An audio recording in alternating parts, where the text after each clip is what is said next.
Monsieur Mikhail Gaillou, représentant de la GIZ du Maroc. Monsieur Mohamed Taouzi, sociologue et professeur en sciences politiques à l'université Hassan II de Casablanca. Avant de commencer, mesdames et messieurs, notre premier panel, je suis honoré d'inviter le docteur Abdeladim Hafi pour un mot de bienvenue. Et après 25 années d'existence de cette convention qui, comme vous le savez, constitue l'une des 3 grandes conventions du sommet de la Terre de Rio de 1992, nous savons que chaque année, il y a un slogan, une thématique qui est débattue pour attirer l'attention sur un sujet particulier de la désertification.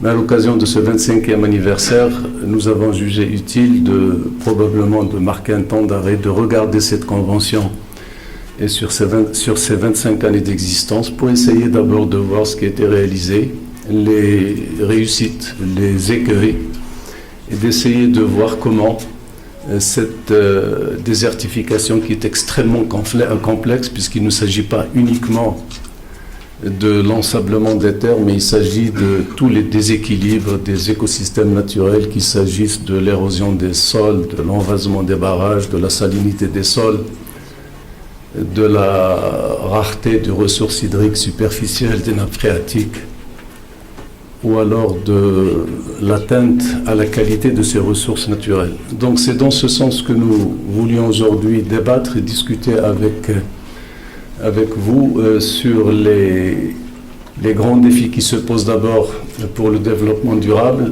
dans son concept, dans sa définition qui ne pose pas problème, mais dans ses concrétisations, dans ses actions opérationnelles, et qui nous appelle aujourd'hui à voir quelles sont peut-être les approches et les entrées possibles pour nous intégrer pleinement dans cette notion de développement durable, pour léguer aux générations futures une terre productive et une terre pour laquelle ils n'auront pas surtout à hériter d'une dette écologique qui s'aggrave et qui s'accentue d'année en année.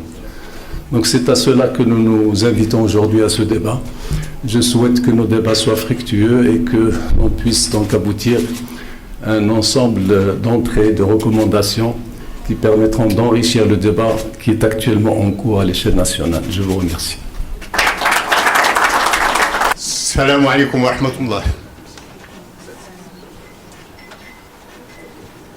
Je remercie très fort Monsieur le Haut-Commissaire de m'avoir donc demandé de modérer cet atelier, ce panel. L'occasion a été annoncée par Monsieur le Haut-Commissaire. C'est la journée de la lutte contre la désertification. Et le but de fêter cette journée annuellement, c'est de sensibiliser essentiellement sur la gravité des phénomènes, sur la nécessité de se mobiliser pour contrer ces phénomènes et pour réussir finalement à inverser cette tendance de dégradation qui a lieu actuellement. Comme vous le savez, le slogan de cette année, c'est construisons l'avenir ensemble, donc travaillons ensemble, mobiliser toutes les énergies dans cette perspective, parce qu'il est clair que la tendance à la dégradation dans certains territoires marocains est devenue réellement préoccupante. Et il est clair que pour inverser la tendance, le fait de ne pas avoir une réelle cohérence des politiques, une participation de tous, ne permettra pas d'avancer. Or justement, il y a maintenant un contexte. Ce contexte, c'est ce nouveau modèle de développement, donc annoncé en 2017 à la Chambre, au Parlement lui-même, en octobre, un nouveau modèle de développement qui permettrait de corriger les tendances actuellement qui sont d'une économie qui n'avance pas très fort, des inégalités sociales qui n'arrivent pas à se corriger, des inégalités spatiales qui restent importantes. Donc il faut concevoir quelque chose de neuf pour pouvoir réellement avancer. Et là-dedans, la problématique de l'environnement et surtout la problématique des ressources naturelles se pose naturellement. Et donc, l'idée du Haut Commissariat à l'occasion de cette journée, c'est d'essayer d'accrocher ce qu'ils appellent ancrer. Accrocher donc la problématique gestion des ressources, gestion des terres, gestion de l'eau, etc., à l'intérieur de cette vision globale de développement que doit connaître notre pays. Comment donc trouver cette symbiose et insérer justement donc ces problématiques de lutte contre la désertification à l'intérieur de la conception globale du nouveau modèle de développement. C'est la question que nous allons donc discuter au cours de ce panel.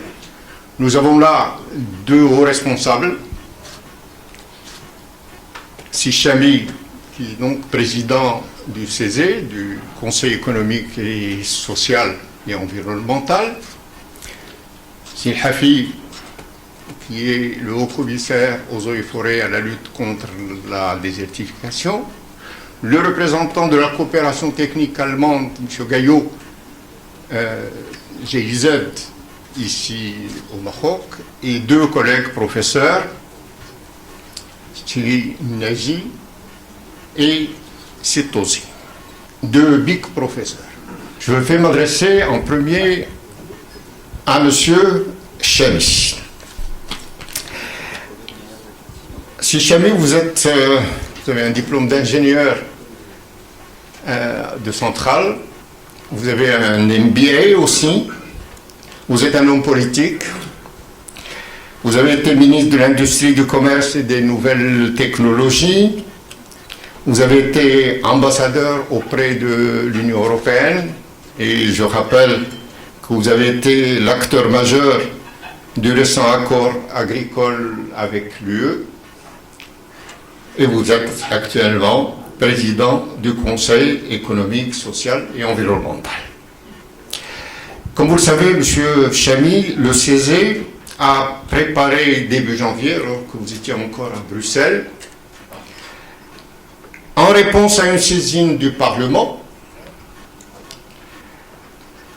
une étude sur ce concept de nouveau modèle de développement, et qui a été qualifiée d'approche parlementaire.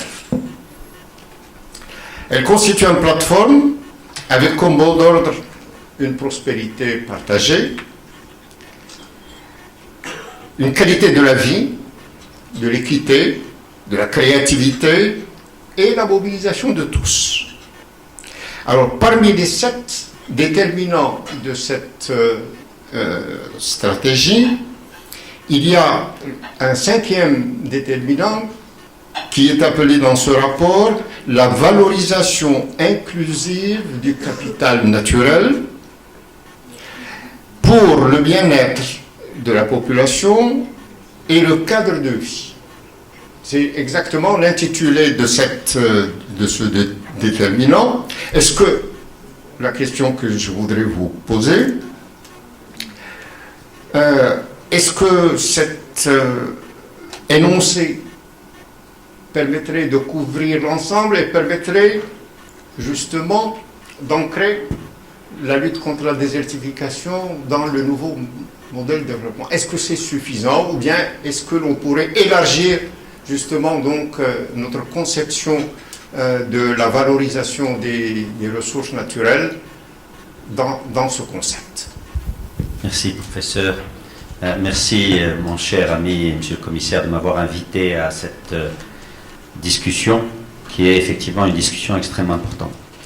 Alors, professeur, moi je voudrais juste vous dire à vous et dire aussi à l'audience que nous avons, en plus de ce rapport dont vous avez parlé, travaillé les 3 ou 4 derniers mois d'une manière extrêmement soutenue pour faire la contribution du Conseil à l'élaboration du nouveau modèle de développement.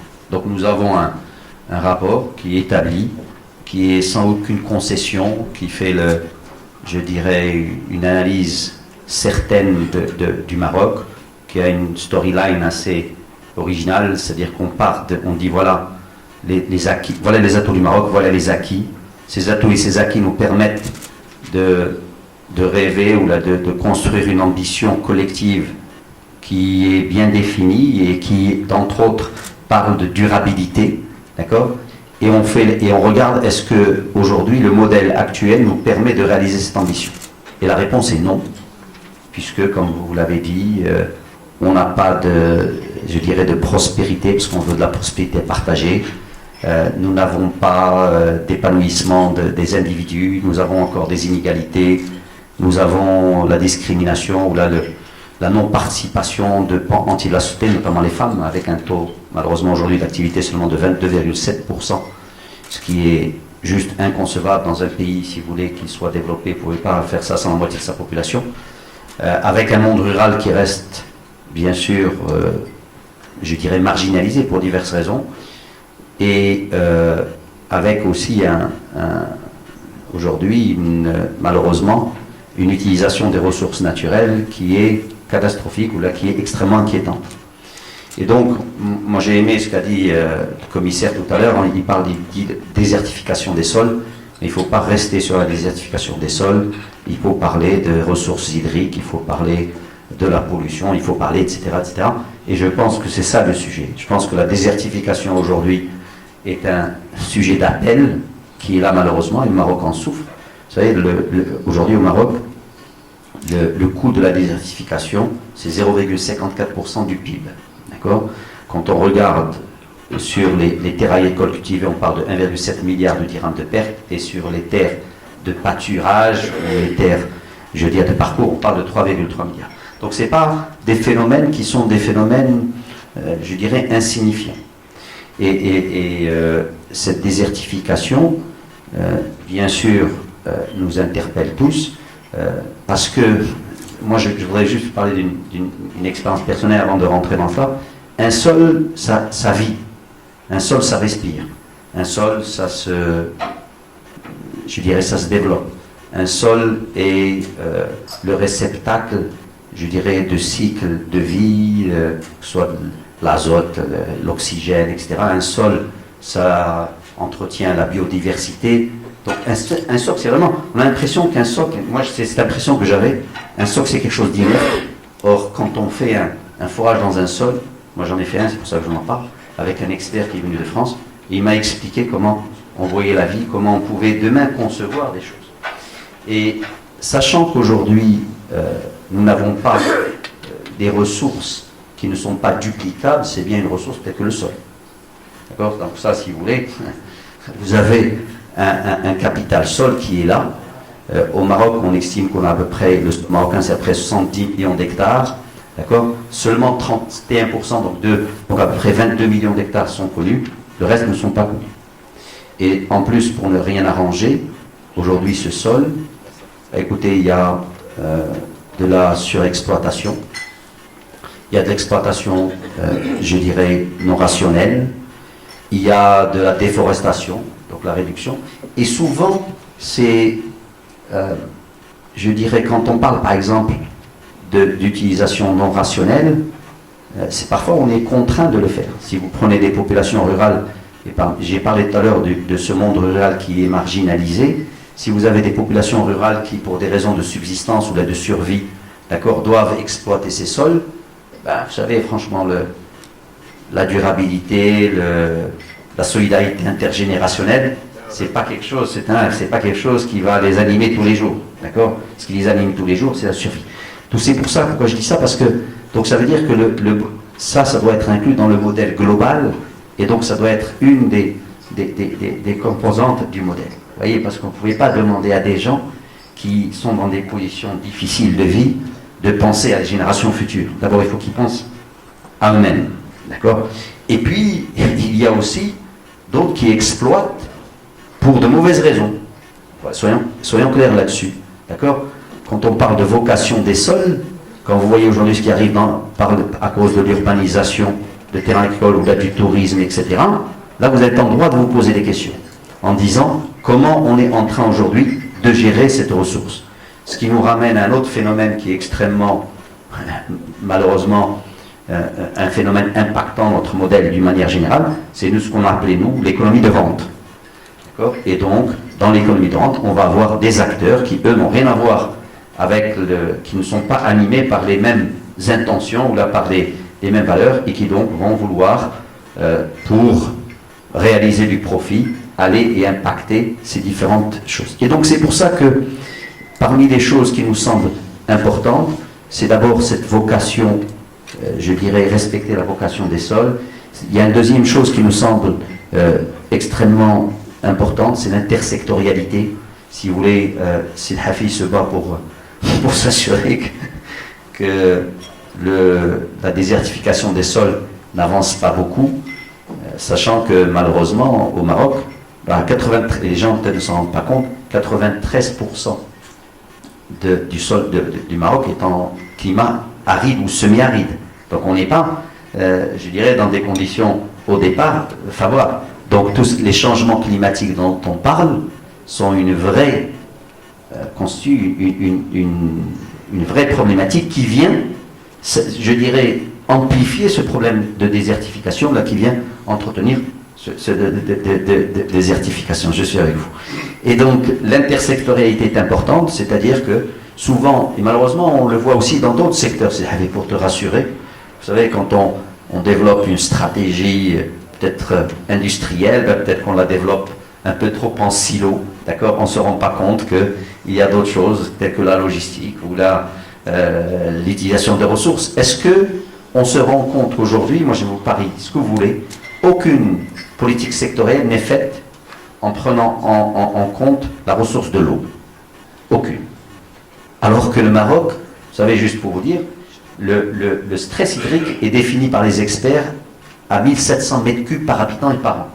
La pénurie est à 1000 mètres cubes par habitant et par an. Au Maroc, on est à 600 mètres cubes par habitant et par an. Donc on est en pénurie d'eau. Et donc on continue à développer le Maroc chacun de son côté, ou à proposer des politiques de développement sans qu'il y ait une vue, je dirais, d'ensemble. Et donc l'intersectorialité est important.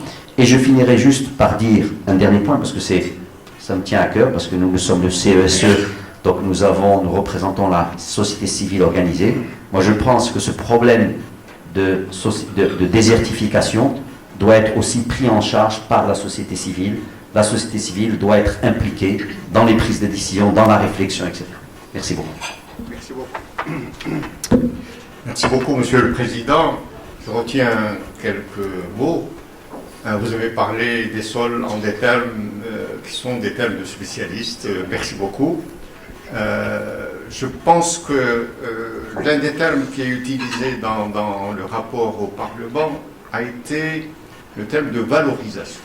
C'est quelque chose d'extraordinaire, parce que jusqu'à maintenant, on a très souvent parlé du capital naturel en termes de dégradation. Le fait d'être positif, c'est quelque chose de très important pour l'avenir. Je vais m'adresser maintenant à professeur Mohamed Naji. Mohamed Naji est professeur à l'université Mohamed V de Rabat. C'est un économiste, un historien. Il avait rédigé le chapitre formation du territoire national au moment de la rédaction de l'aménagement du territoire. C'est surtout maintenant un essayiste.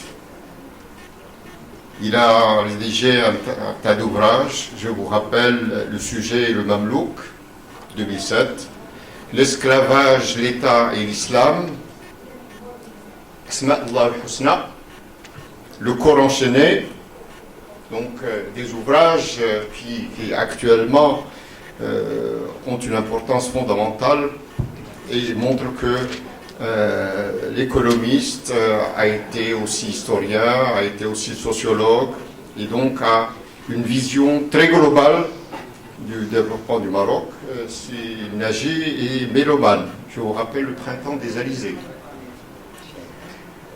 Alors, je vais vous questionner au sujet des liens entre les deux problématiques de développement et d'environnement. Dans un entretien, vous avez déclaré, au sujet des verrous culturels, vous avez déclaré il faudrait un torrent économique. Et là, vous avez utilisé un terme hydrologique, hein, un torrent économique pour briser les résistances. Et le jour où l'économie fonctionnera à plein régime, elle fera sauter les verrous. C'était à propos du verrou culturel. Maintenant, je vous pose la question, est-ce que vous pouvez étendre ce constat au secteur de l'environnement et au secteur des ressources naturelles? Pensez-vous, en d'autres termes, si le Maroc se développe à une vitesse plus rapide qu'actuellement, est-ce que ça permettra en même temps d'avoir un entraînement dans le domaine de la gestion des ressources naturelles et comme les ressources humaines auront été développées avec l'économie, comme le cadre de vie sera meilleur, est-ce que, eh bien, la gestion des ressources naturelles automatiquement va se faire dans un cadre meilleur que l'actuel, et que donc finalement tout revient à l'économie, au monde du marché, et donc si l'économie marche, tout le reste marche. Question. Merci pour ton invitation. Je vais jouer un peu le fou du roi, le rôle du fou du roi. Vous savez ce que c'est qu'un fou du roi pour ceux qui connaissent Shakespeare? C'est quelqu'un qui ose, qui est le seul dans la cour royale à dire au roi sa vérité. Et c'est très important. Malheureusement, au Maroc, nous n'avons pas de fou du roi. Le CSE est un fou du roi. Hein? Le CSE est un fou du roi. Donc, c'est une façon, disons, un peu amusante d'aborder le problème. Mais je crois qu'il y a un problème dans la mesure où il y a un projet de développement qui ne marche pas. Et c'est parole royale, ce n'est pas... C'est avant le Parlement a dit oui, ça ne marche pas parce que le roi a dit que ça ne marche pas, mais personne ne nous a dit c'est quoi ce projet de développement. Et je parle en tant qu'économiste, parce que pour moi un projet de développement ça se formule. Un projet de développement en économie, c'est des modèles bien précis concernant l'industrie, concernant les mécanismes économiques, concernant la régulation de l'économie. Du point de vue social, c'est la même chose. Donc on ne peut pas imaginer, élaborer, construire un nouveau projet de développement tant qu'on ne sait pas encore. Ou bien peut-être qu'on n'ose pas en parler. Qu'on n'est pas quand même, nous ne sommes pas des ignorants, nous savons très bien à quoi nous avons à faire, mais nous ne nous sommes pas. C'est comme un peu cette boîte de Pandore. Parce que si on l'ouvre, elle va nous exploser. Donc on tourne un petit peu autour. Il y a des éléments fondamentaux qui viennent d'être dits par Sichani, que c'est Hafid connaît mieux que personne. C'est qu'au moins, il y a des choses qu'on connaît depuis longtemps au niveau de l'État. Depuis longtemps, on sait très bien que le Maroc, par exemple, n'est pas un pays agricole. Ça, on a longtemps raconté. Beled Filahi, etc. Tout. On sait que ce n'est pas un pays agricole. On sait qu'on a un problème d'eau essentiel. Pas aujourd'hui, depuis toujours. Moi, j'irai plus loin. Je dirais que la différence fondamentale entre nous et l'Occident et l'Europe occidentale, c'est l'eau, depuis toujours. Mais alors, pourquoi ne pas aborder ces problèmes? Ce n'est pas simplement une question de gestion plus ou moins minutieuse et économique de l'eau, c'est plus que ça. C'est ce rapport à l'eau, c'est le rapport, si vous voulez, à l'évolution, au progrès. Alors, quand on parle de désertification, et je reviendrai à ta question, cher ami, je suis en train d'y revenir. C'est pour ça que quand on parle de désertification, moi je dirais, évidemment, c'est une réalité qu'on ne lit pas, elle est chiffrée, donc on n'a pas besoin de là. Mais il y a aussi une désertification de la pensée, une désertification de l'approche, une désertification de notre principal capital, qui est le capital humain, qu'on a tout simplement mis, qu'on est en train de mettre en poussière. Donc vous voyez, il y a les approches, c'est-à-dire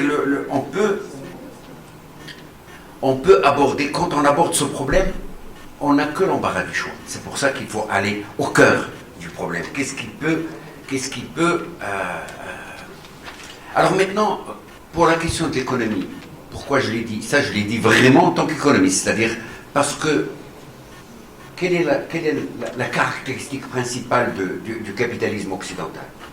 C'est la prédominance, la forte prédominance de l'économie.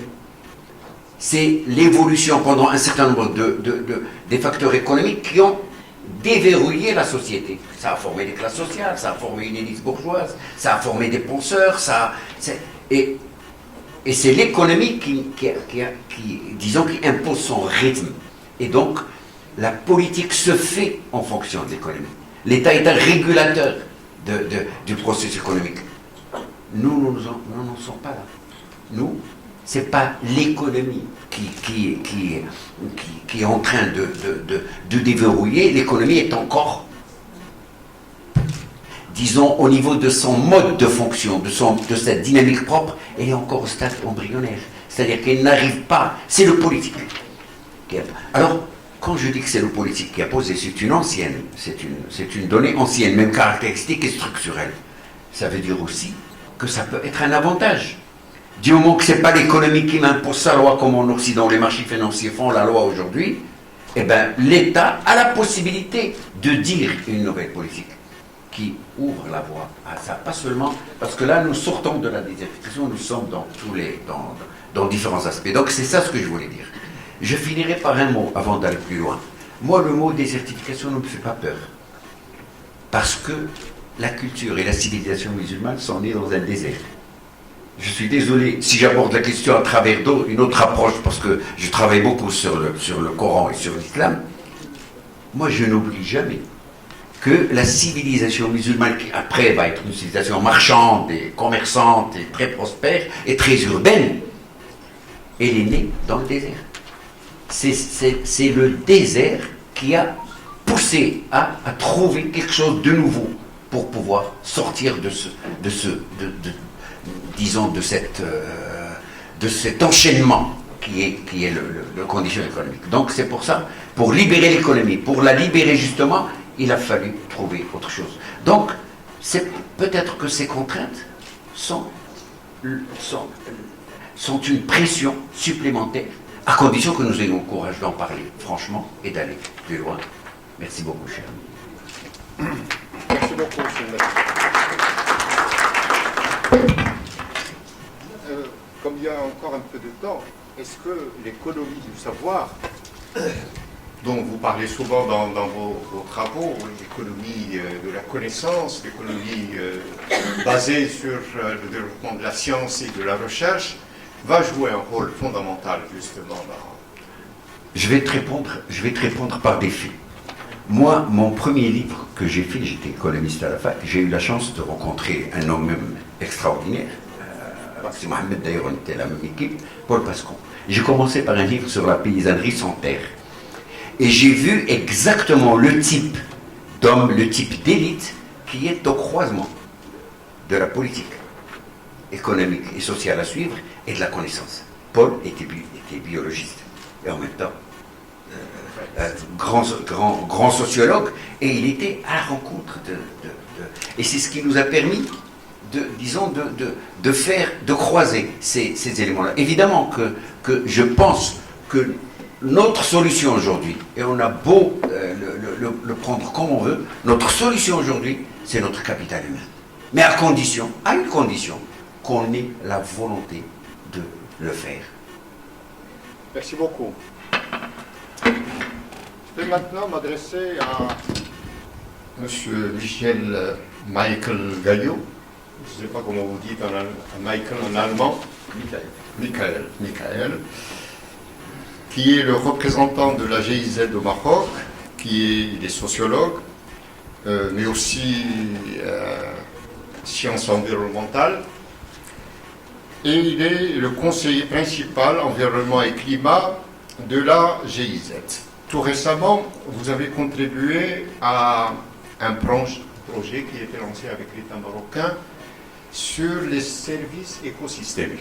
Je vais vous poser une question concernant ce concept de service écosystémique, parce qu'il se pose tout de suite lorsqu'on veut limiter la dégradation, lorsqu'on veut restaurer des terrains, comment financer les opérations de vie. Et donc l'idée du paiement des services écosystémiques que peuvent rendre justement les gestionnaires du terrain, ce paiement des services écosystémiques va se poser, comment le concevoir sur le plan de la taxation et de la fiscalité à un moment où finalement les gens n'arrivent pas donc à payer pour les services qui leur sont rendus. Or, nous sommes en ville, par exemple, les utilisateurs de l'eau qui est produite par les gens qui habitent dans la montagne. L'irrigation, c'est la même chose. Donc finalement, est-ce que nous, les urbains et les gens qui irriguons à l'aval, est-ce que nous pouvons payer pour les services rendus pour que les gens aient un comportement et des pratiques qui soient de conservation et qui soient de gestion durable et non pas de dégradation? Est-ce que nous pouvons le faire? Et en même temps, lorsque on aura donc le résultat de cette taxation, comment la distribuer, comment donc arriver à l'utiliser sur le terrain pour qu'elle soit efficace et encourage les gens à changer de pratique et à changer d'habitude. Merci Monsieur le Président, merci Monsieur le Commissaire. Je reviens à votre question de manière très spécifique. Permettez-moi tout d'abord d'exprimer mes remerciements. Je vous remercie bien d'avoir voulu m'inviter de participer à ce panel. Pour moi personnellement, mais aussi dans ma fonction, c'est un témoignage de notre coopération. Et je pense une grande partie de la salle, vous savez que nous, la coopération allemande, notamment la GIZ, nous accompagnons le Maroc déjà depuis 1970, mais surtout dans le domaine de l'environnement et climat suite au sommet mondial du Rio, vous l'avez mentionné, Monsieur le Commissaire, avec les 3 conventions. Donc notre appui, c'est vraiment un appui, un accompagnement, une assistance technique pour la mise en œuvre des 3 conventions, changement climatique, biodiversité et lutte contre la désertification. Et quand je mentionne cette coopération, je suis très fier de parler d'une coopération pleine de confiance, très fructueuse, avec un impact vraiment visible.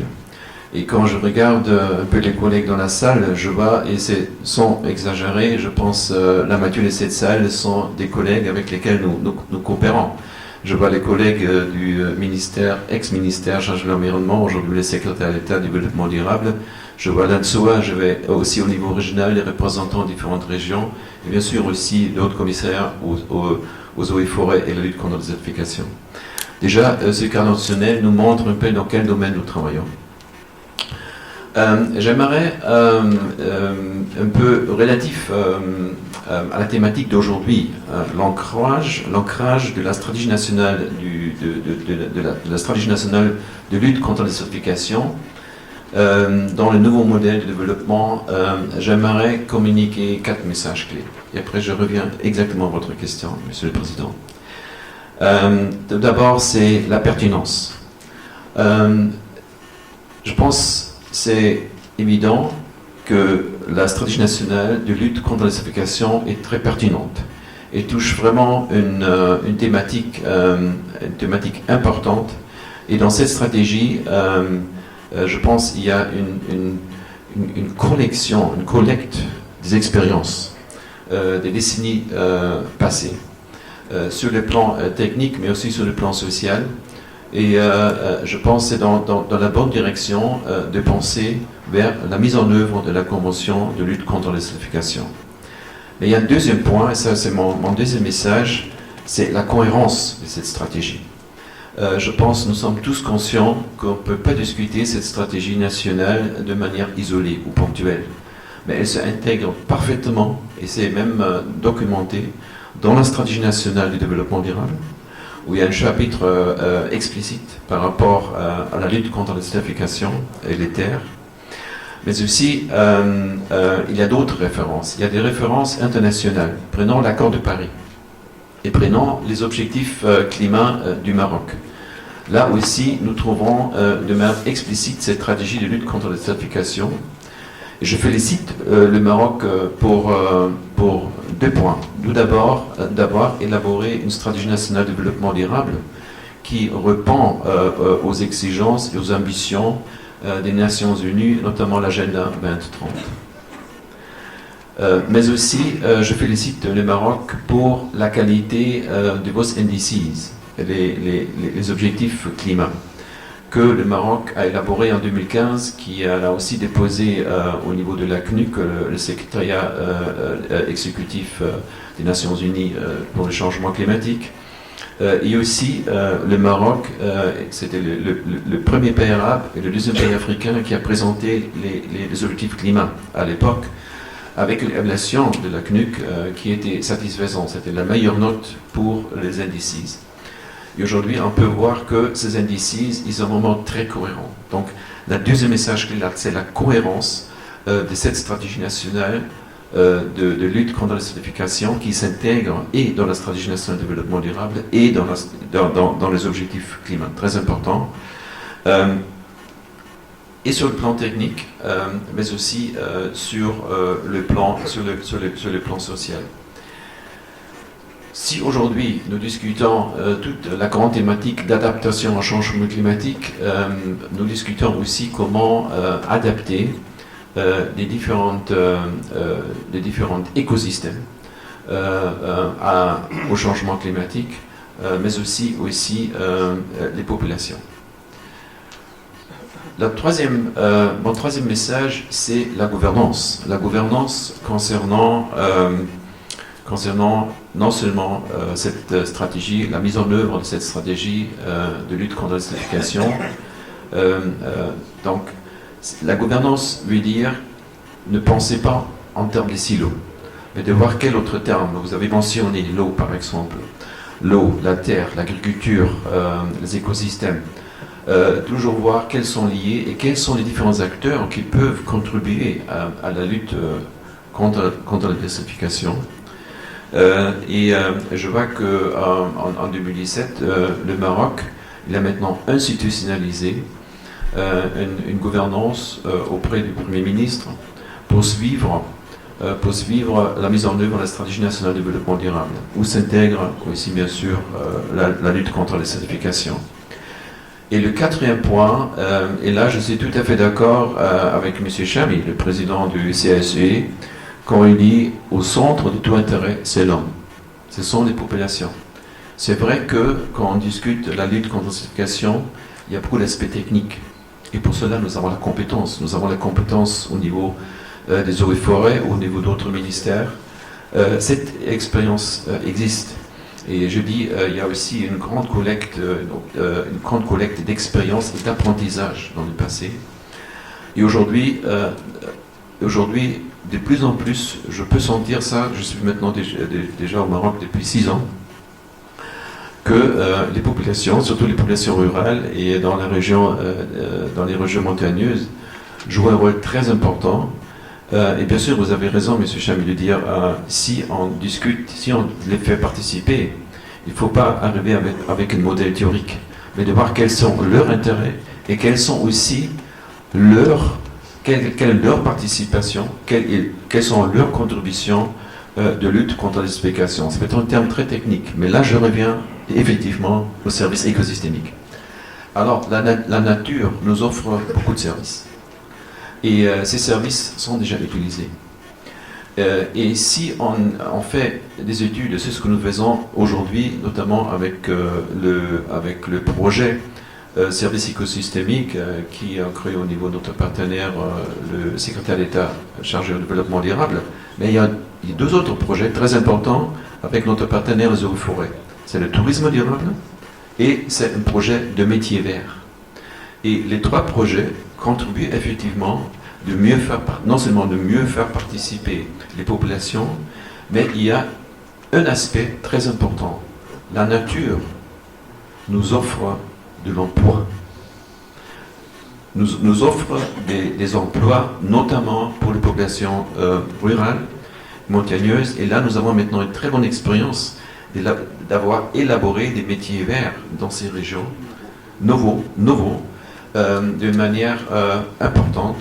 Par exemple, dans les projets de tourisme durable, c'est non seulement d'avoir des nouvelles destinations de tourisme durable, mais d'élaborer des chaînes de valeur, des différents produits de terroir, différents produits, par exemple des plantes aromatiques, médicinales et d'autres, à insérer dans les circuits touristiques, qui permet vraiment des nouveaux emplois. Aussi pour le service écosystémique à exploiter. Permettez-moi une dernière remarque. Sur ce panel, il n'y a que d'hommes. Et si je regarde un peu dans la salle, la majorité sont des hommes. Bon, c'est connu que le métier de forestier, c'est un métier des hommes surtout. Mais je prends un peu votre argument quand vous avez parlé des femmes. Ce sont surtout les femmes rurales qui contribuent énormément, notamment dans le cadre du service écosystémique. Nous connaissons the success story du Maroc avec l'Arganier, les coopératives de femmes qui travaillent sur l'huile d'argan, qui aujourd'hui est revenu qui est devenu un succès au niveau d'exportation d'un produit autochtone du Maroc.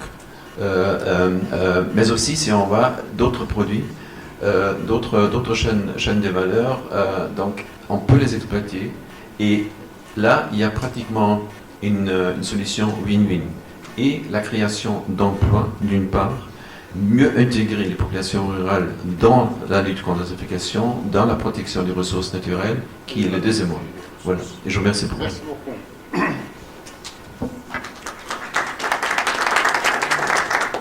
Monsieur le haut-commissaire. C'est Abdelhadim Hafi, haut-commissaire aux eaux et forêts et à la lutte contre la désertification, avec un doctorat vétérinaire à l'origine. Vous avez été secrétaire général du ministère de l'Agriculture. Vous avez coordonné les travaux de la commission qui avait préparé le rapport ressources naturelles ou le rapport du cinquantenaire. Vous avez été ambassadeur à Berlin, secrétaire d'État chargé de la mise en valeur agricole, et là vous êtes en charge du secteur des eaux et forêts, de la lutte contre la désertification. Nous sommes là réunis autour de la stratégie de lutte contre la désertification. Et le Maroc a aussi pensé à cela depuis un certain temps, puisqu'en 1992, au sommet de Rio, le prince avait présenté, et j'utilise les mots de son discours, une vision des fondamentaux pour la construction d'un nouveau modèle de société. Hein, ça n'est pas nouveau, hein, le nouveau modèle. Puis est venu le débat national, puis est venue la charte pour le développement durable, et est venue la SNDD, la stratégie nationale de développement durable. Et là-dedans, le Royaume du Maroc s'est engagé à relever les défis du XXIe siècle en faisant du développement durable un vrai projet de société et un nouveau modèle de développement. Avant, donc c'était déjà en 2017. Et là-dedans, ils utilisent un terme, économie verte et inclusive, stratégie pour 2030. Où est-ce qu'on en est? Est-ce qu'on y arrivera en 2030? Voilà les questions que je vous pose. Et surtout, quelle symbiose y aura-t-il entre la stratégie de lutte contre la désertification et la stratégie globale de la SNDD, du développement durable?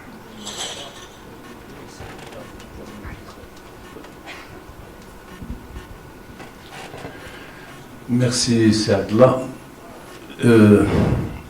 D'abord, vous avez cité le rapport du cinquantenaire du développement humain. Et je crois que c'est un rapport qui a été fait donc, en 2005 Et à l'époque, donc, c'est un rapport qui avait pour mission essentielle de faire d'abord l'état des lieux et de voir sur les 50 années après l'indépendance quel est le bilan, qu'est-ce qui a marché, qu'est-ce qui n'a pas marché, pourquoi ça n'a pas marché. Et je crois que c'est un travail qui constitue une plateforme complète sur tous les défis que le Maroc affronte. Ce qu'il faut regretter, c'est que ce rapport de 2005 n'a pas du tout été approprié par ni parti politique, ni par la société civile, et que pourtant il était destiné à constituer une plateforme de négociation, de discussion, et ce rapport survenait justement juste avant les élections législatives de l'époque, et il devait être vraiment un document. C'est un document qui ne dit pas ce qu'il faut faire pour se développer. Il dit tout simplement, sur 50 années, voilà comment nous avons opéré, et voilà quel est l'état des lieux, et voilà pourquoi ça n'a pas marché dans certains secteurs. Et donc c'est une plateforme de discussion, de débat. Le débat n'a pas eu lieu. Le travail a eu lieu, le débat n'a pas eu lieu, et il faut le regretter. Et je dis ça tout simplement parce que nous avons souvent l'impression que nous sommes souvent dans des éternels recommencements. Nous ne capitalisons pas. Nous ne tirons pas les enseignements, et on a l'impression qu'on a toujours l'impression de réinventer la roue. Et ceci, à mon avis, est une démarche qui est fâcheuse. Il faut la rectifier, parce qu'il ne s'agit pas uniquement de se donner l'impression d'avancer en changeant de lexique.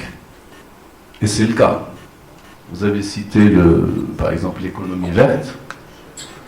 Nous avons mis pratiquement de 1972, dans le sommet de Stockholm, c'est le premier sommet de l'environnement, jusqu'à 92, en 20 ans, il y a eu ce processus de maturation sur le développement durable. Et ce concept est clair, il est clair dans son concept, c'est-à-dire comment créer la croissance, les richesses, respecter les équilibres écologiques et surtout s'occuper de l'aspect social en termes de biens et services, en termes de disponibilité, mais aussi d'accessibilité. Alors, si vous devez mettre une nouvelle définition du développement durable en se basant sur cette trilogie, le développement économique, c'est la vie des citoyens. L'équilibre écologique, c'est la survie des citoyens et des écosystèmes.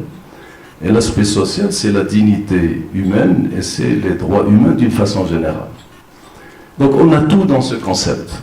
Le problème qui se pose, c'est comment y aller, comment arriver justement à le concrétiser de façon opérationnelle. Or, il se trouve qu'en 92, à Rio +20, le constat d'échec, tous les indicateurs étaient toujours au rouge, malgré tous les efforts.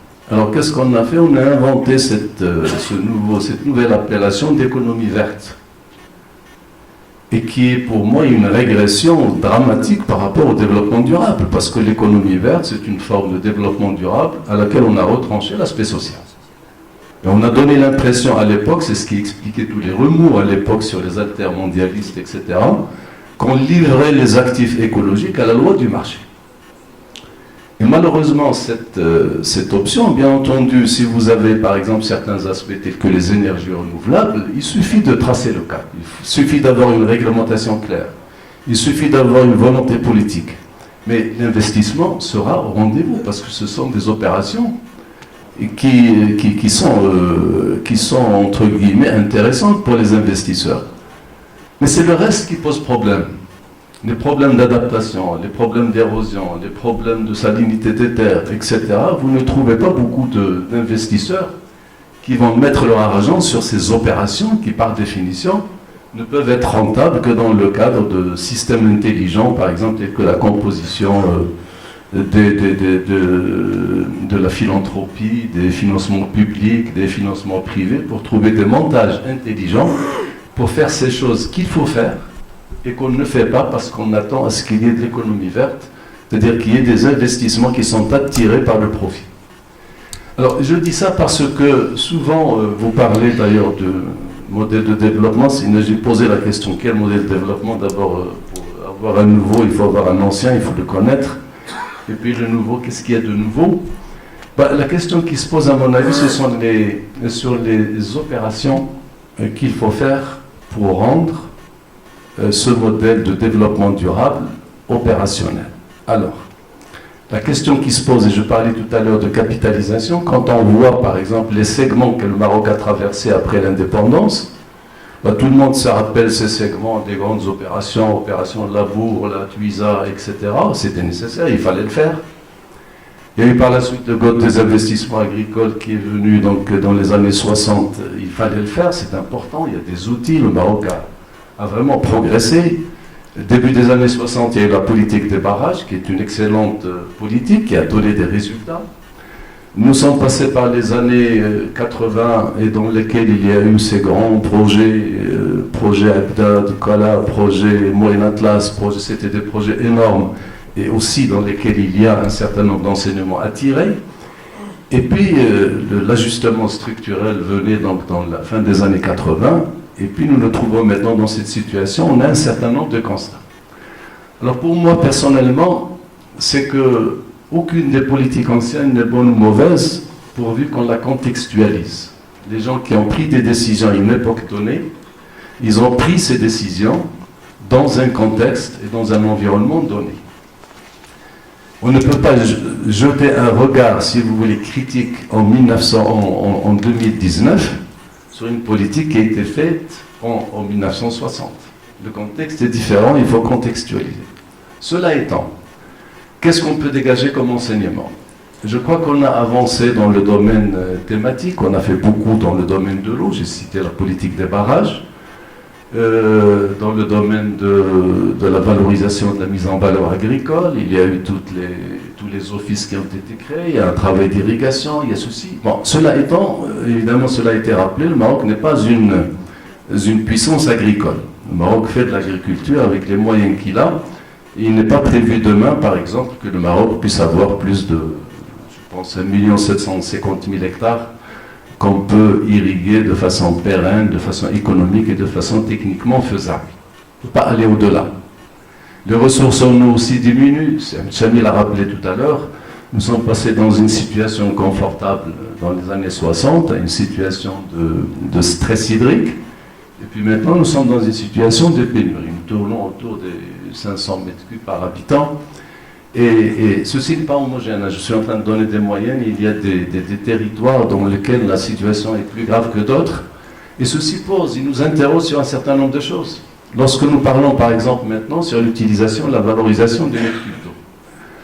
À mon avis, les modèles de développement qui sont basés sur des modèles thématiques, l'eau, la terre, etc., ou basés sur des sectorialités, secteur agricole, secteur industriel, etc., sont des modèles qui ne peuvent être viables que dans la mesure où on essaie de les lire maintenant dans un contexte territorial. C'est-à-dire qu'il faut que l'unité de développement soit le territoire, avec ses fragilités, avec ses capacités, avec les lignes rouges qu'on ne peut pas transgresser. On ne peut pas faire partout la même chose et tout le temps. Donc, et ceci d'ailleurs a poussé le Haut-Commissariat à avoir une étude extrêmement importante dans la définition des écorégions. Nous avons défini 8 écorégions qui tiennent compte de la sensibilité à la désertification, qui tiennent compte d'un certain nombre de fragilités, de finitude de ressources naturelles. Et le modèle de développement doit être développé dans chaque territoire avec son homogénéité, avec ses indicateurs, les indicateurs synthétiques qui permettent de construire les politiques publiques, de les suivre et en même temps de les évaluer. Et je crois que c'est cela la porte d'entrée. Mais croire qu'un jour on fera du développement en faisant une opération de sommation entre les plans sectoriels est une erreur. L'intégration n'est pas une somme de développement ou de modèle de développement sectoriel.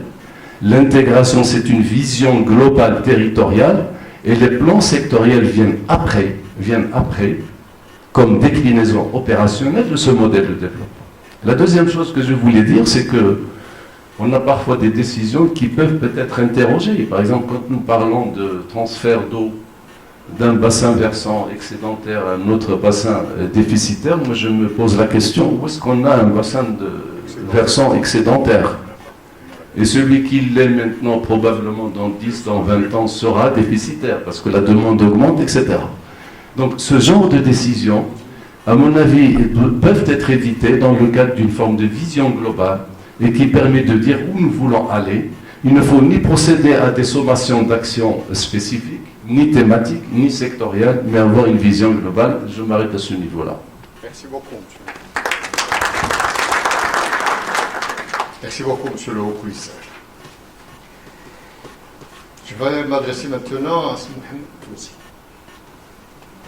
M. Mohamed Touzi est anthropologue et sociologue et professeur en Sciences Po.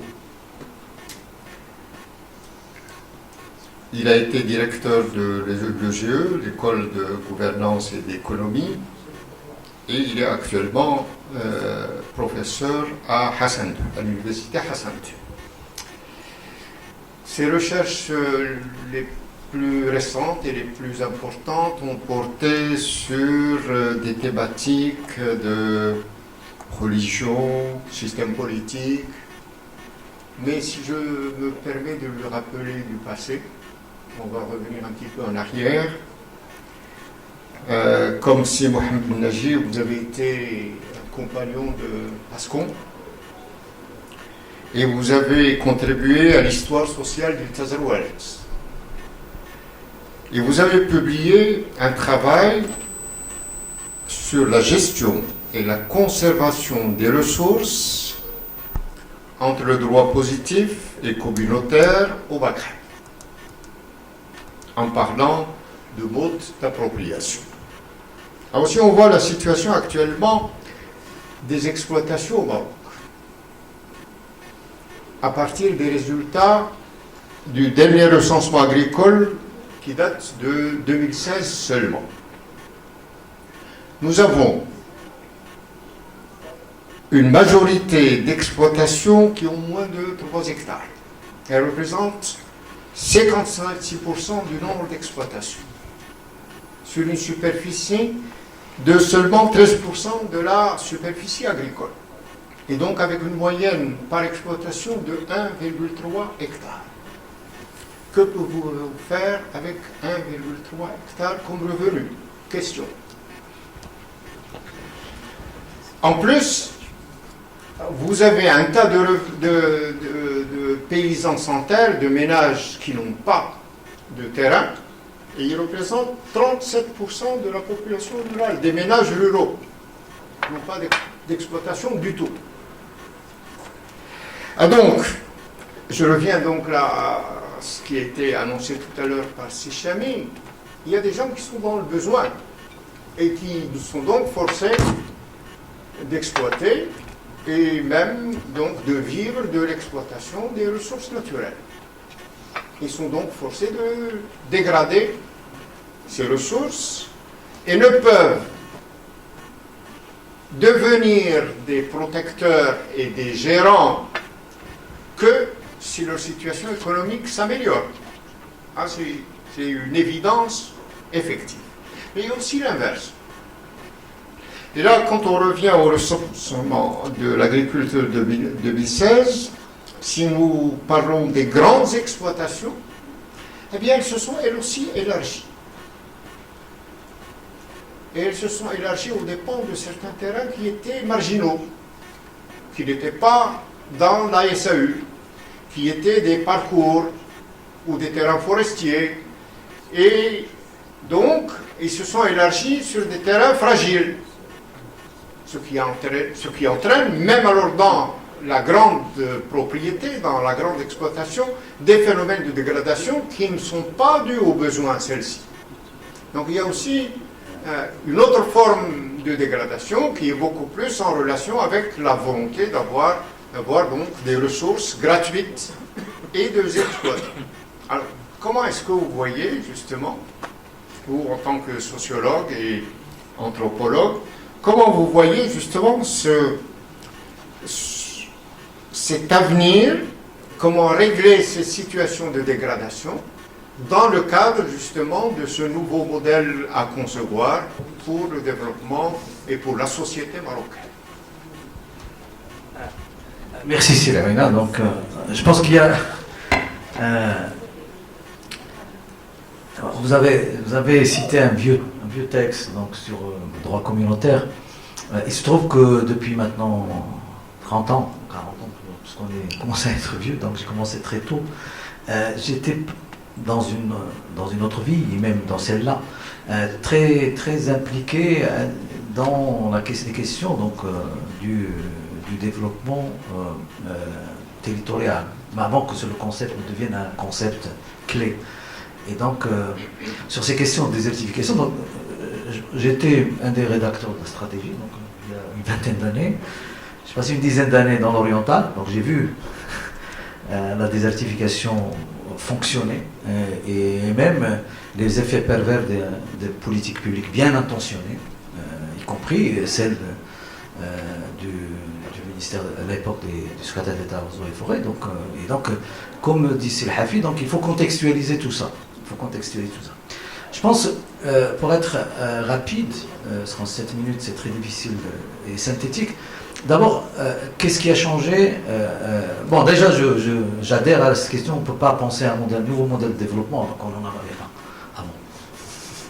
Donc, mais il y a quand même des objectifs qu'un État s'est fixé et qui étaient très forts dans les années 50 au Maroc. Donc, je crois que la vision de ce que c'est que le Maroc a été déclinée dans une sorte de mélange assez paradoxal entre des sensibilités de gauche, des sensibilités nationalistes, et que les grandes décisions d'ailleurs fortes étaient des prises dans les années 50, donc on en a très peu pris après.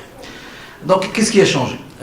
Je pense que le plus grand changement que le Maroc a connu actuellement, c'est que les standards urbains sont devenus dominants. C'est les standards de référence, au niveau aussi bien de la production que de la consommation, que du mode de vie, que des attentes, que du rapport à l'État, etc. Donc ça c'est quelque chose qui est morphologique et fort, et donc ça indique aussi d'autres changements dans la structure de la famille, dans le rapport homme-femme, etc. Donc, et ces changements ne sont pas rendus dans un projet politique, ils ne sont pas pris en charge de façon explicite. Deuxième gros changement, c'est le changement au niveau même mondial, qui est consécutif à cette prise de conscience assez longue, parfois avec des régressions, des percées sur la question des changements climatiques, et qui implique cette nécessité, qui ne pensait pas uniquement au niveau du Maroc, parce qu'il est pensé au niveau international, de changer de paradigme. Et quand j'ai dit changer de paradigme, c'est changer de signification qu'on donne à des mots très simples. Même à la question de la rationalité économique. Qu'est-ce que c'est qu'une rationalité économique? Qu'est-ce que c'est que la valeur? Qu'est-ce que c'est que la rentabilité? Qu'est-ce que c'est que la performance? Etc. Il y a plein de choses que le monde actuel, qu'est-ce que c'est consommer aussi? Et donc, ça c'est un changement qui est dur à faire accepter. Ce sont des changements qui sont... Parce que non seulement beaucoup d'intérêts vont contre, mais aussi on a intégré ce qu'on appelle le paradigme du 19e siècle, qui est un paradigme du rapport à la nature, qui passe de l'adaptation à la nature à la transformation de la nature pour la soumettre à nos besoins. Donc c'est ça. Donc le Maroc est dedans.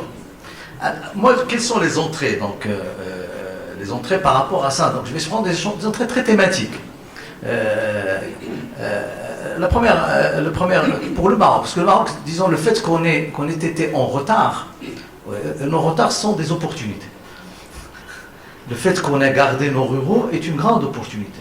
C'est des changements très lents. Donc, j'allais dire même les disparités sont une opportunité dans la mesure où elles permettent de reconstruire des choses au niveau local. Donc il y a des opportunités importantes à prendre en charge et à utiliser. Donc mes entrées sont... J'ai choisi vraiment de parler de 4 entrées. Pour moi c'est très important.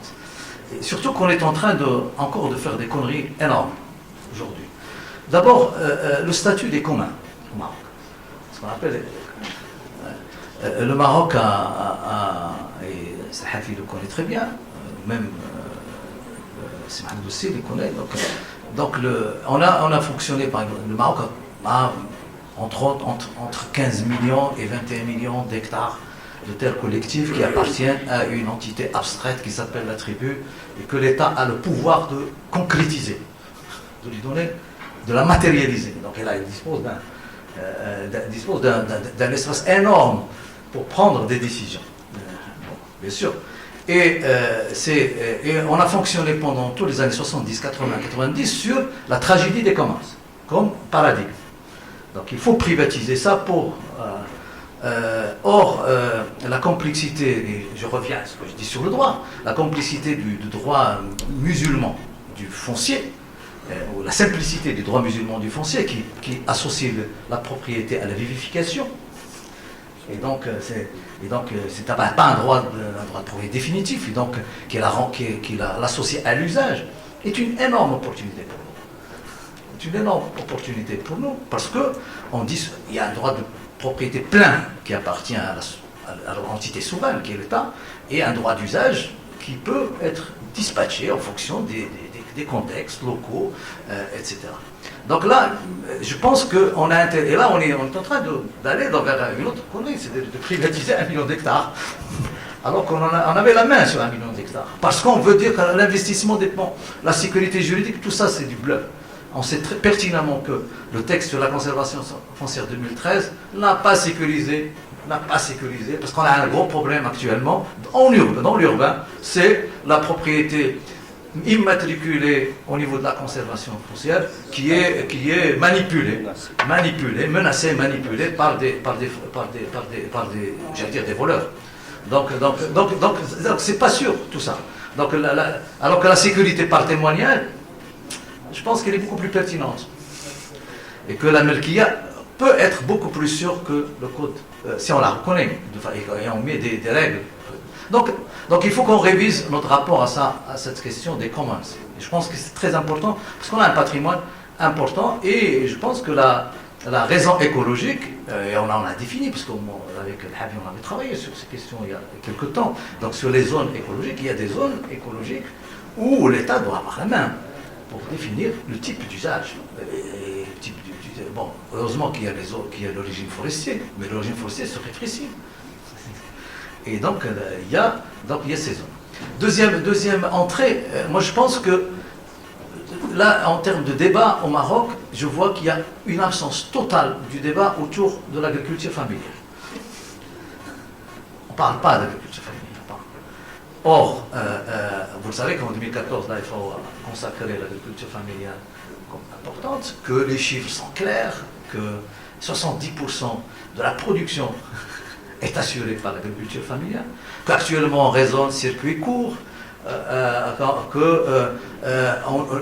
est obligé d'oublier, malgré les pressions de la Banque mondiale, la question de la sécurité alimentaire pour parler de nouveau de l'autosuffisance alimentaire, parce que c'est une question de souveraineté. On nous vendait la question au lieu de l'autosuffisance, la sécurité alimentaire. Donc il y a plein de choses qui peuvent être associées dans le même paradigme, dans le même concept, et pour donner de la valeur à la question de l'agriculture familiale, qui exprime de façon, qui peut avoir des formes extrêmement diverses, et justement qui exprime de façon très forte la question de la solidarité intergénérationnelle.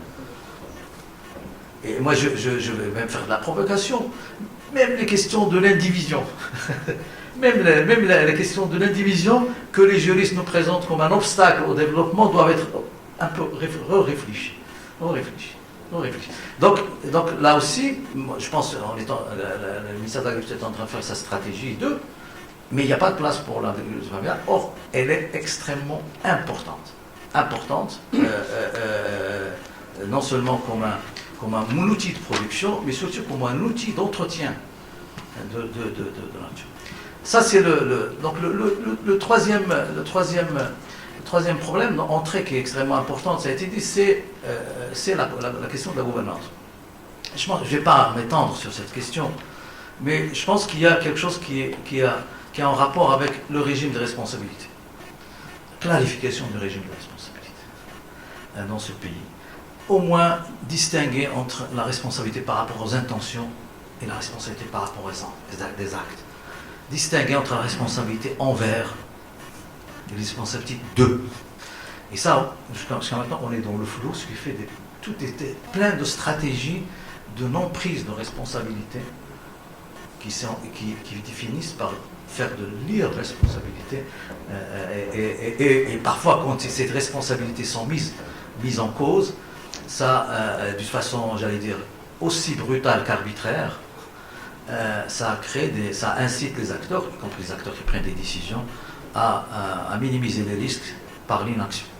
Et je pense que l'un des gros problèmes actuels de l'administration marocaine, c'est qu'elle fait face, elle fait face à un régime de responsabilité extrêmement opaque. Extrêmement opaque. Et on le voit dans les acteurs au niveau des acteurs sur le terrain. On le voit au niveau des gouverneurs, on le voit au niveau des wali, on le voit au niveau des directeurs centraux. Tant que le régime de responsabilité reste opaque, eh bien, la stratégie la plus rationnelle, c'est de ne pas prendre, pas d'action. Bon.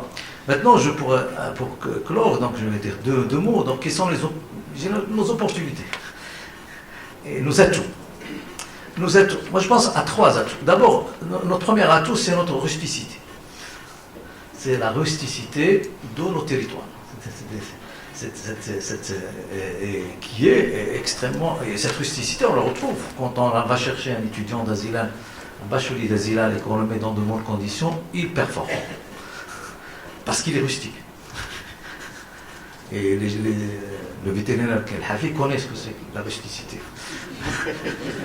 C'est entre la Bnigil pour parler cheptel, entre la Bnigil qui est rustique et la blanche, y a pas on gagne plus de viande, mais on prend plus de risques. Donc c'est quelque chose d'extrêmement important qu'il faut entretenir. Et deuxième chose, c'est la capacité qu'ont les acteurs à gérer l'aléa. L'aléa, l'incertitude, la rareté. Et ça va, c'est dans notre culture qu'on est en train de perdre d'ailleurs. On le voit dans notre gestion de l'eau, et dans l'entretien des terrasses, donc on le voit partout. Moi je suis très peiné quand je fais un voyage sur la vallée d'Amel et que je vois des terrasses abandonnées. Terrasses abandonnées. Parce que, alors qu'il y a un savoir-faire dans la gestion qui ne correspond pas à la rationalité économique telle qu'elle est exprimée par une agriculture productiviste, mais qu'il faut prendre en compte pour rémunérer ce type d'effort qui est gérer l'aléa et gérer le risque. Et troisième atout, et je pense qu'il est extrêmement important, et Chemi le sait très bien, c'est que les nouvelles technologies ont permis aux Marocains analphabètes de s'exprimer par le son et par l'image. Et actuellement, c'est assez fou, c'est pas toujours gérable, ça crée des pressions énormes, mais c'est quelque chose qu'il faut canaliser et qu'il faut utiliser, non seulement pour repenser la participation des populations, pour repenser la délibération, et pour repenser aussi la question de ce qu'on appelle les stratégies au niveau des territoires.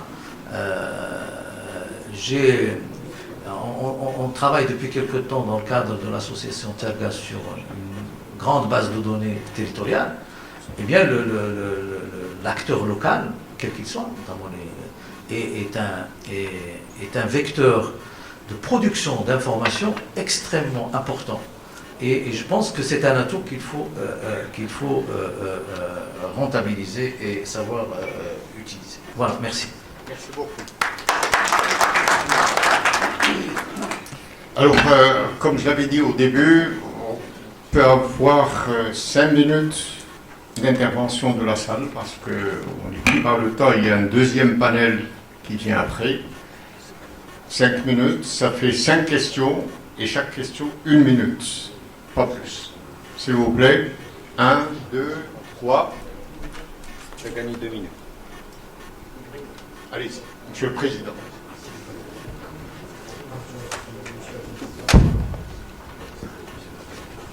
S'il vous plaît, donnez votre nom et qualité, s'il vous plaît, avant de... Bon, Zdil Midawi, professeur, président de l'université Ibn Tufayl d'Orneta, président de la conférence des présidents des universités marocaines. D'abord, félicitations pour la réussite de ce panel, très complémentaire, on a appris beaucoup de choses. Je ne vais pas parler du côté technique parce que là, ça regorge de compétences et le Haut Commissariat ou bien les autres départements maîtrisent parfaitement les questions. Par contre, je félicite les organisateurs pour ce lien qu'ils ont fait entre la désertification et le projet du nouveau modèle de développement qui constitue un mot de tête et une grande question à laquelle on n'a pas aujourd'hui répondu. Je sens que M. Chemi, ça va vous tomber sur la tête à la fin parce que ça a été politisé mais il n'y a pas eu de réponse concrète. Et donc il y a énormément de choses extrêmement importantes dans ce cas. À mon sens, j'étais surpris qu'il n'y avait pas de modèle de développement. Je pense qu'il y en avait. Il n'y avait pas de modèle de développement après l'indépendance. Je pense qu'il y en avait, ne serait-ce que la création d'un État moderne, avec une armée, avec une police, il y avait peut-être beaucoup de modèles. Par contre, je voudrais attirer l'attention sur le futur modèle de développement et un facteur très important qui n'a pas été traité, c'est la mondialisation. Ça a été dit par Sarkozy à la fin. C'est un problème extrêmement crucial. Les changements dans les géopolitiques, les rapports de force dans le monde, il faut vraiment les intégrer. Je reviendrai sur une question qui m'interpelle directement parce que l'objectif de la journée, c'est la sensibilisation. Et puis la sensibilisation égale directement l'éducation, communication, et puis restriction, et puis autre chose. Mais je pense que le mot-clé, c'est l'éducation et la formation. Le département de l'enseignement en général dispose d'à peu près 10 millions d'étudiants et d'élèves. C'est le futur. Je pense qu'il faut qu'on se concentre sur ça. La réponse à tous les problèmes, même le nouveau modèle de développement, ne peut pas passer sans la résolution de ce problème d'éducation et de formation. On en parlait tout à l'heure avec Sindaji. Et je recommande pour la prochaine célébration qu'il soit délocalisé dans les différentes régions du Maroc avec une large coopération et avec les universités. Je proposerai même, la prochaine fois, Skinitra, il peut abriter cette célébration et on se chargera de coordonner totalement avec l'académie, avec les écoles et avec les lycées pour qu'on puisse donner beaucoup plus d'impact et de consistance et de réussite à ce projet. Et félicitations encore une fois. Merci. Donc Mohamed Alaoui, je suis responsable du secteur sciences à l'UNESCO Maghreb. Et avant l'UNESCO, j'ai travaillé pendant de longues années au ministère de l'eau. Et je commencerai par réagir ou avoir quelques petites réactions à des sujets qui étaient évoqués à propos de l'eau. Et je rejoins tout à fait la vision de Sindaji quant à la vision à avoir avec l'eau. Donc il faut revoir notre position vis-à-vis de cette denrée qui se fait de plus en plus rare et de ne pas se limiter à la gestion parcimonieuse et valorisante de cette ressource, mais voir au-delà de... Donc c'est tout un débat. Et là, je repasse à la question du transfert, donc, qui a été évoqué par Selhafi, pour challenger encore Selhafi sur cette question-là. Moi, j'avais travaillé, j'étais responsable de l'élaboration de la stratégie de l'eau, et on a eu un long débat sur ces questions-là, des transferts. Le transfert, c'est une question d'abord qui ne date pas d'aujourd'hui. Marrakech vit et se développe grâce au transfert. Donc s'il n'y avait pas le transfert du bassin de Sidi Idriss, il n'y aurait pas le développement. C'était déjà fait à l'époque du protectorat. Casablanca, la même chose. Donc le barrage Sidi Saïd Mahachou, c'est un transfert du bassin de l'Omardé vers les bassins côtiers.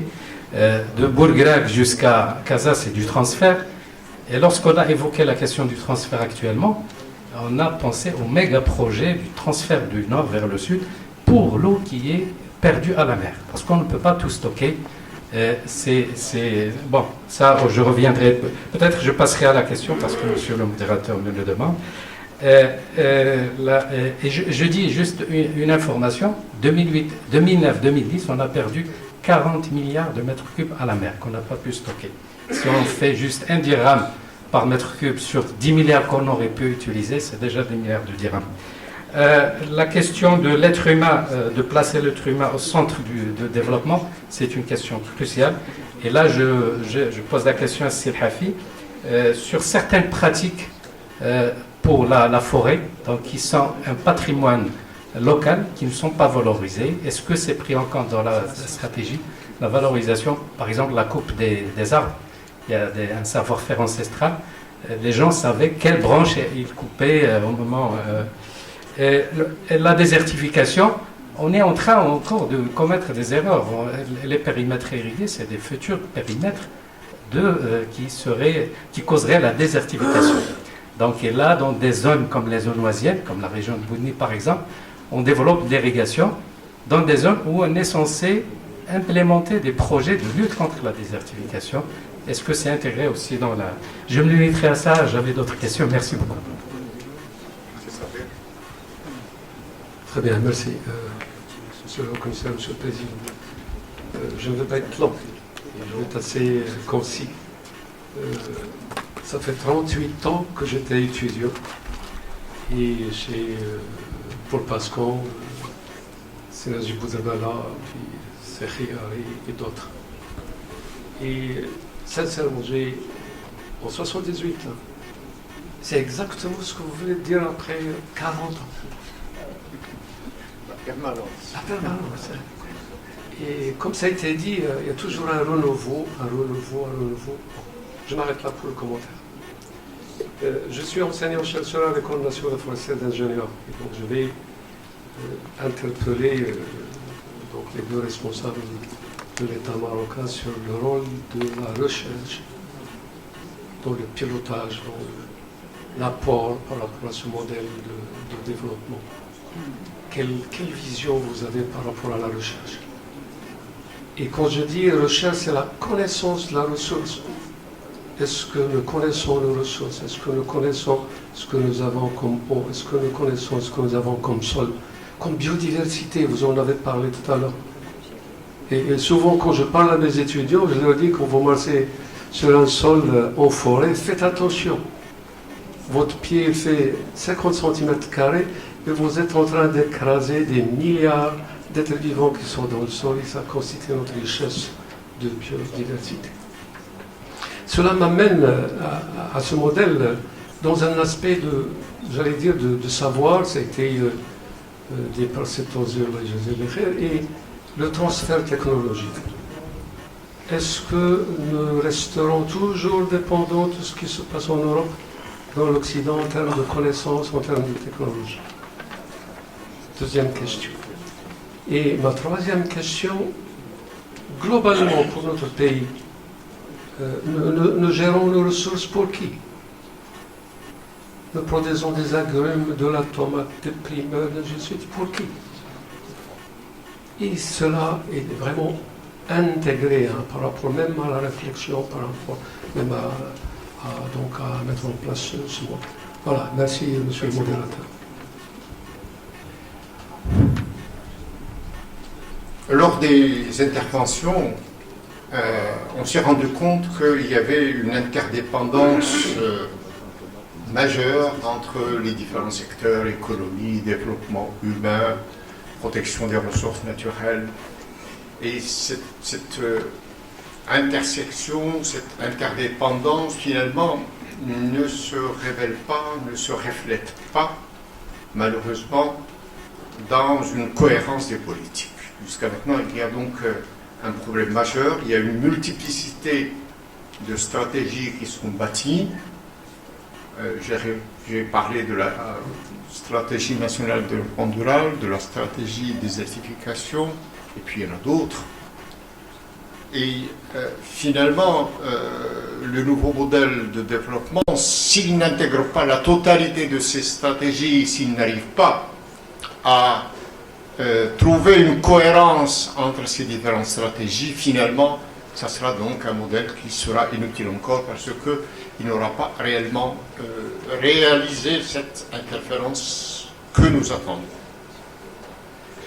Deuxième point que je voulais dire après vos interventions, c'est que le Maroc n'est pas une puissance agricole. Mais le monde rural, qui compte actuellement 13 millions d'habitants, joue un rôle fondamental. C'est qu'il protège les villes.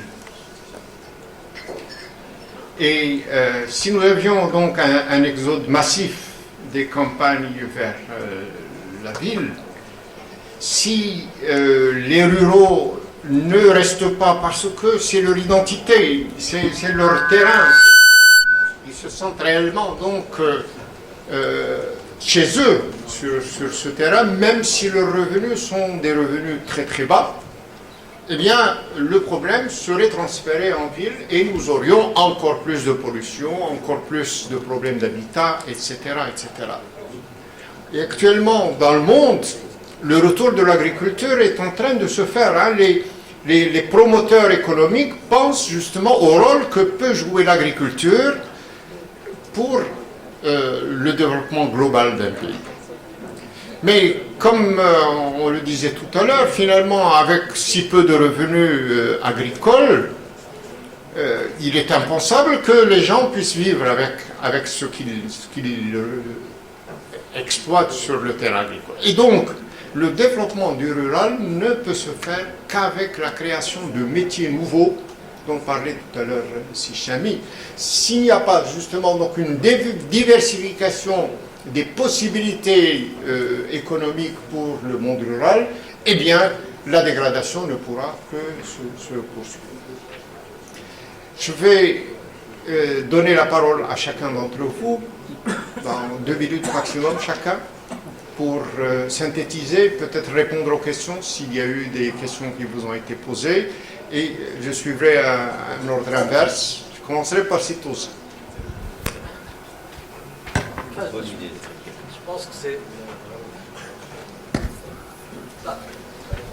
Je pense qu'il y a...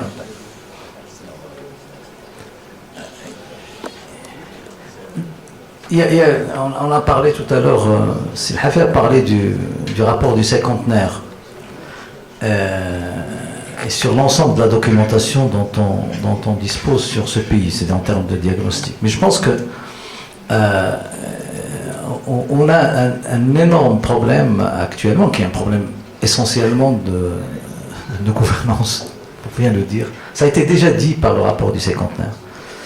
Ça a été déjà dit par le rapport du cinquantenaire. Et cette question, bien sûr, avec des avancées extrêmement fort, important.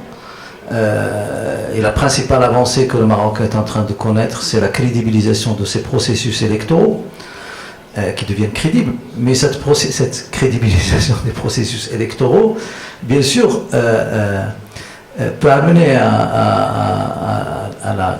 S'il n'y a pas de cap autour duquel se déroule le débat politique, et ça peut amener à la mise en place d'associations pratiquement de malfaiteurs. Donc il y a une nécessité de définir le cap est là, il est là, et donc les risques sont là. Et je pense qu'il faut qu'on réfléchisse de façon très sérieuse à cette question de gouvernance territoriale d'abord. Rendre plus effective la question de la décentration, mais ne pas la rendre effective que s'il y a une vraie déconcentration. Et je répète, un vrai régime des responsabilités bien définies, qui puisse faire fonctionner, j'allais dire, à la fois les acteurs avec le minimum de garantie par rapport à leur action. D'un autre côté, ça a été dit, et je pense que c'est très important, je pense qu'il y a moyen dans ce pays de proposer une recherche qui est... je pense que malgré tous les problèmes qu'on connaît, malgré les problèmes que connaît l'université, les problèmes de gestion des masses, je pense qu'au-delà de tout ça, le fait qu'on ait aujourd'hui 72% à l'oriental de réussite dans le bac, et que la moyenne générale actuellement elle est très importante au niveau de la première session du baccalauréat, qu'on est à peu près à 60%, ce qui n'a jamais été, c'est une première, même si on doit se poser de façon concrète, quelle est la valeur de ce diplôme, quel est son contenu, quels sont les types de compétences portées, etc.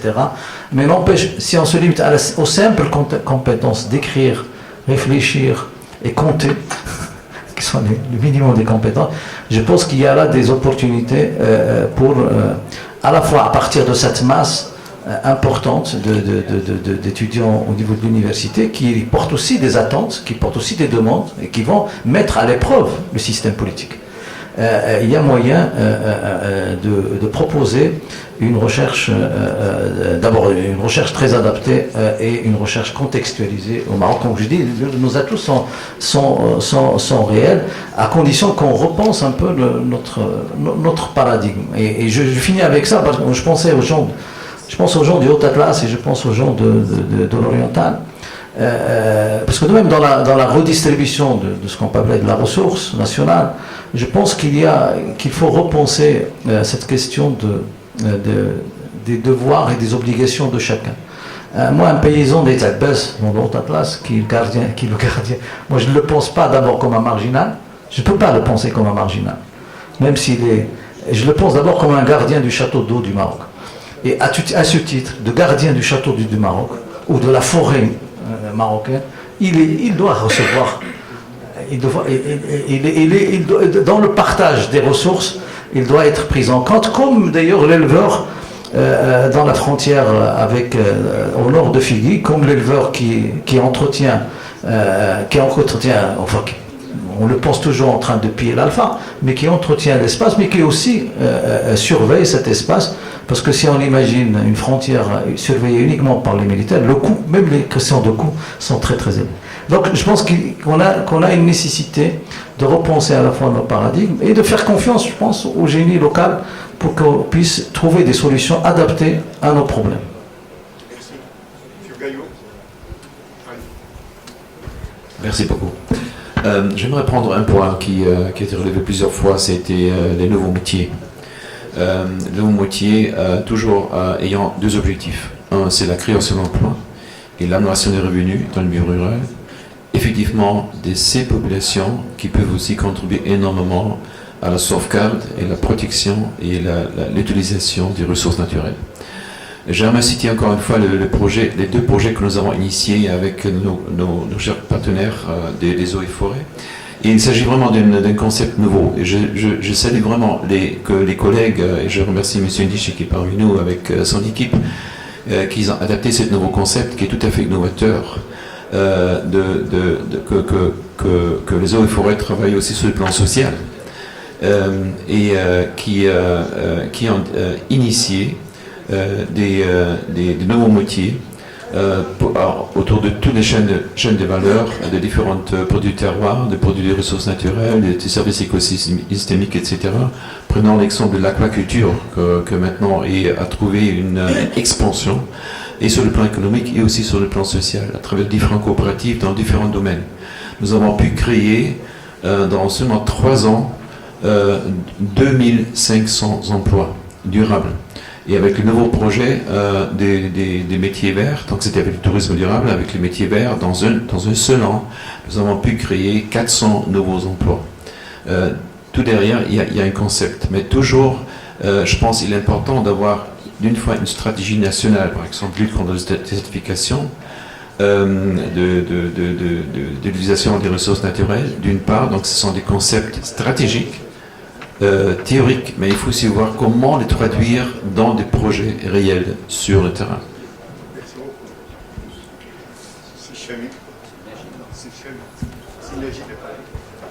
Ah oui, il est parti.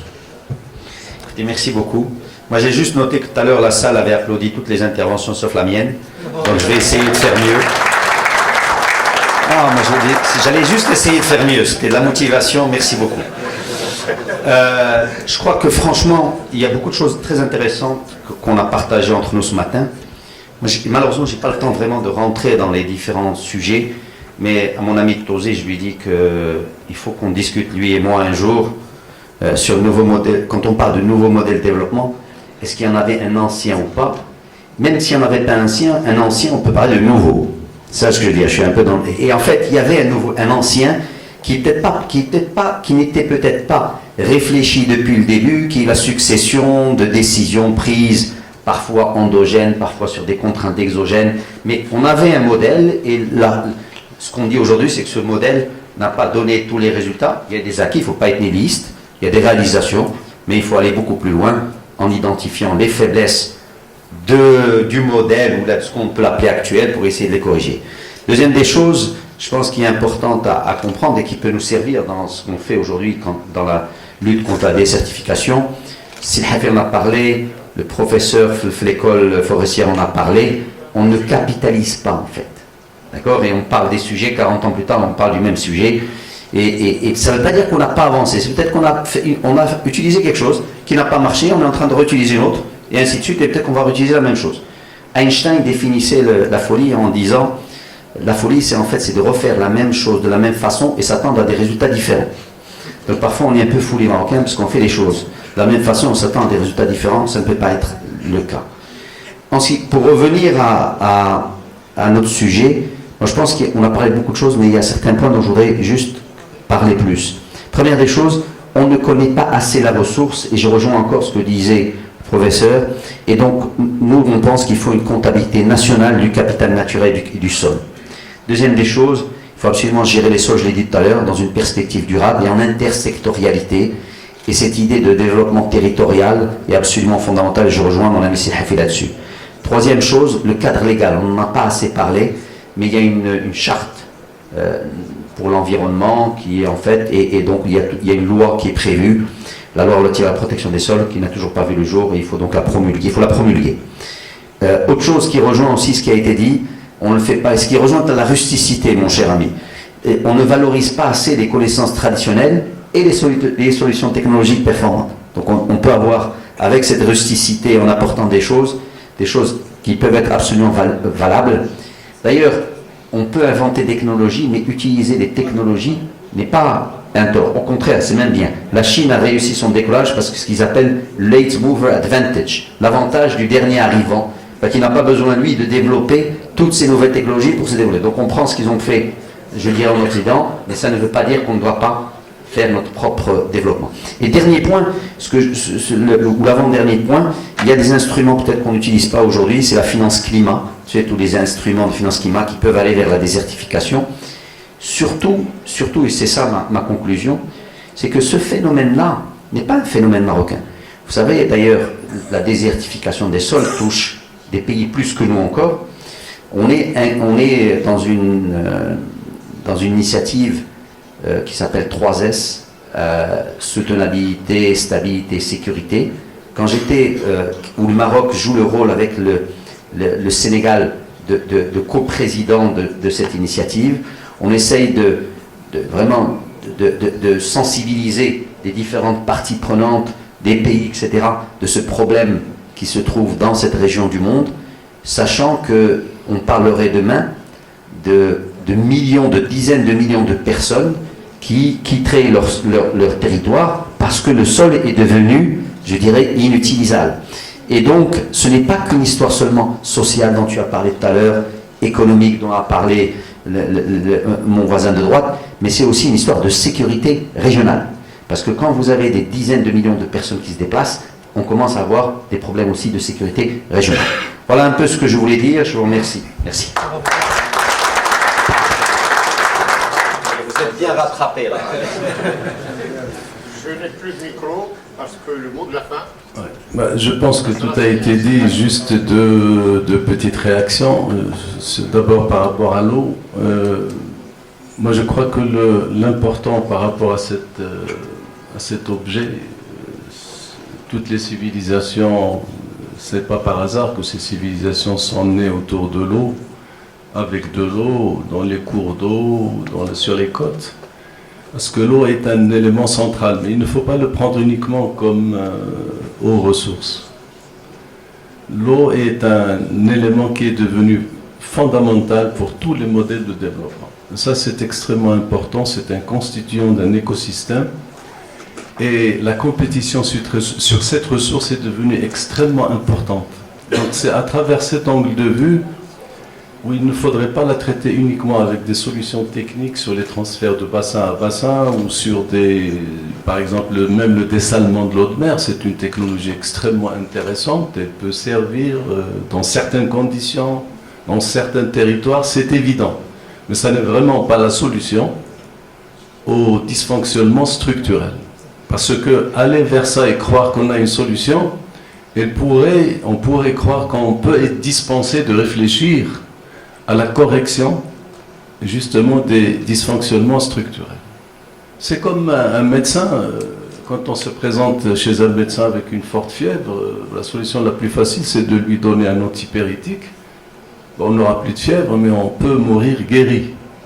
Mais ce n'est pas l'objet. Il faut savoir quelle est l'origine justement de cela. Pourquoi nous sommes arrivés à cette situation. Si on prend le Sousse par exemple, sur les 25 dernières années, le niveau piézométrique, la nappe phréatique, donc, elle a reculé de pratiquement 60 mètres en moyenne, ça c'est une moyenne. La nappe phréatique à travers le Maroc, par exemple, il y a probablement entre 200 jusqu'à 400 ou 500 millions de mètres cubes qui sont exploités au-delà du niveau de renouvellement. Donc tout ceci, ce sont des interrogations dans lesquelles, quand je parlais tout à l'heure des civilisations qui naissent autour de l'eau, vous savez, l'histoire nous enseigne que lorsque la pénurie, lorsque la rareté pousse à la rupture du pacte environnemental, c'est le pacte social qui sera rompu par la suite. Et quand vous avez cela, je crois que la détérioration des esprits, il suit la détérioration de l'environnement, des espaces. Donc il faut faire très attention. L'eau, c'est une ressource, c'est certain, mais au-delà d'une ressource, il faut changer complètement de concept. Parce que lorsqu'on voit, par exemple, maintenant qu'on calcule la rentabilité d'un hectare sur le rendement à l'hectare, il y a un problème. Il y a un problème parce qu'il faut s'interroger probablement sur un autre indicateur qui est la valeur ajoutée donc, dans cet hectare. C'est-à-dire qu'est-ce qu'on a produit, mais aussi qu'est-ce qu'on a détruit. En d'autres termes, il faut corriger les valeurs ajoutées par les moins-values, par la dégradation, par le fait de la surexploitation. En d'autres termes, il faut éviter de faire croire qu'on est en train de s'adresser à la dette économique en creusant la dette écologique.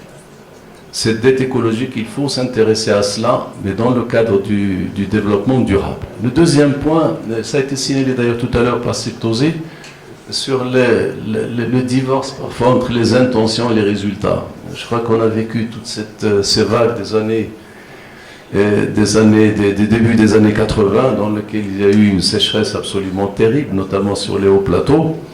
Et il y avait de très très bonnes intentions, les points d'eau, la distribution des aliments, etc.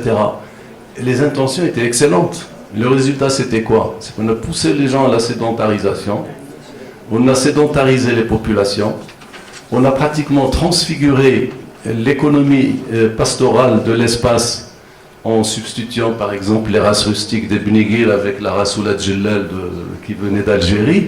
Donc on a complètement transformé. Ce sont des dégâts qui sont importants. Alors quand je parle de la capitalisation, je ne parle pas uniquement sur le fait de discuter des mêmes sujets, ça c'est pas interdit. C'est heureusement d'ailleurs qu'on discute de ces sujets de temps en temps. Mais le problème n'est pas là. Est-ce qu'on tire les enseignements des expériences passées?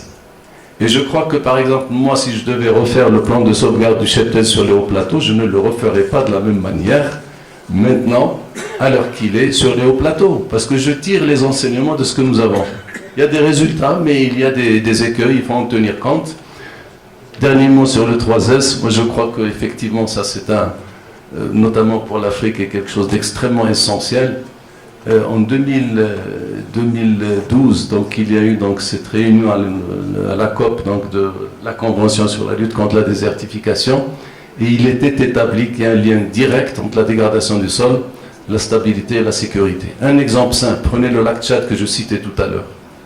Ces gens qui sont donc, qui vivent d'une économie strictement agro-pastorale, lorsqu'il n'y a plus d'eau, lorsqu'il n'y a plus de terre, d'abord ils n'ont plus de revenus, il y a une fragilité, il y a probablement de l'immigration, mais il y a surtout cette population qui devient extrêmement captable par toutes les idées extrémistes. Ce qui se passe au Nigeria, il est en direct, en rapport direct avec ce qui se passe effectivement dans le lac Tchad. Et c'est à partir de là d'ailleurs que l'inscription dans l'objectif 15 du développement durable sur la restauration des 12 millions d'hectares par an et s'inscrit dans cette démarche des 3S qui a été retenue lors de la COP 22 à Marrakech, en marge d'ailleurs de la COP 22. C'est la réunion qu'avait présidé Sa Majesté en présence des chefs d'État et de gouvernement africains et avec les bailleurs de fonds pour traiter de cette initiative qui est aussi une initiative fondamentale. Merci.